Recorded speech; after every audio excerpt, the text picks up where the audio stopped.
রাজা হৈত্র ব্রত সঙ্গে সনে পাত্র মন্ত্রী দেখি রে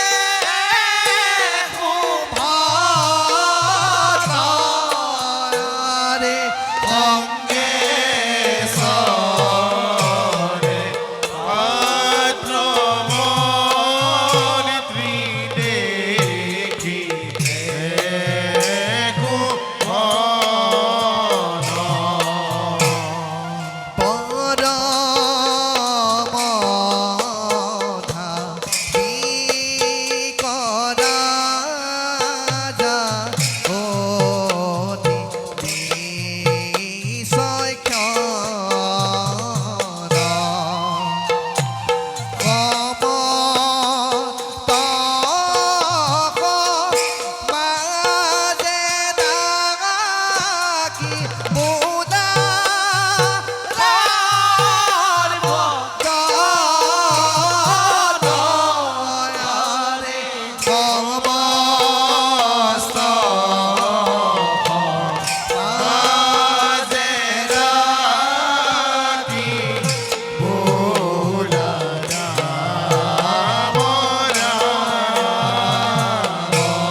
জম্বুদেবর মহামান্য মন্ত্রীবর মহারাজ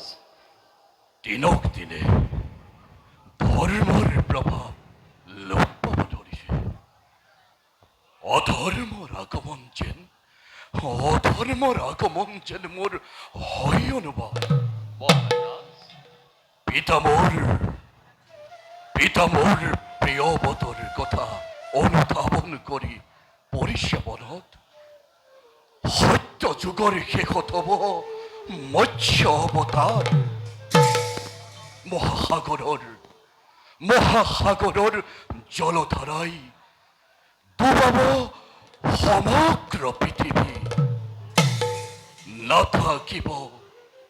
জীৱ জন্তু গছ লতা তৰু তৃণ আদি সেইবাবেই অধৰ্মৰ প্ৰভাৱ বাঢ়িব ধৰিছে নহয় জানো মন্ত্ৰীবৰ সঁচা কথা মহাৰাজ কিন্তু মহাৰাজ কেতিয়ানো হ'ব মহাপ্ৰলয় তাকনো জানিব কিবা দৰে মন্ত্ৰীবৰ এই সকলোবোৰ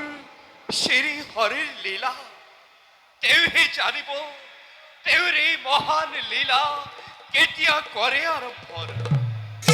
আৰু মহাৰাজ মন্ত্ৰীবৰ আপোনাৰ পিতৃ প্ৰিয়মতে কৈছিল মহাপ্ৰলয় হ'বলৈ আৰু বেছি সময়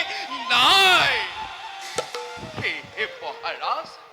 একান্ত মনে আপুনি শ্ৰী হৰিক কৰক আৰাধনা সঁচা কথা মন্ত্ৰীবৰ মহাৰাজ ভগৱানৰ বাহিৰে আমাক কোনেও একো কৰিব নোৱাৰে গতিকে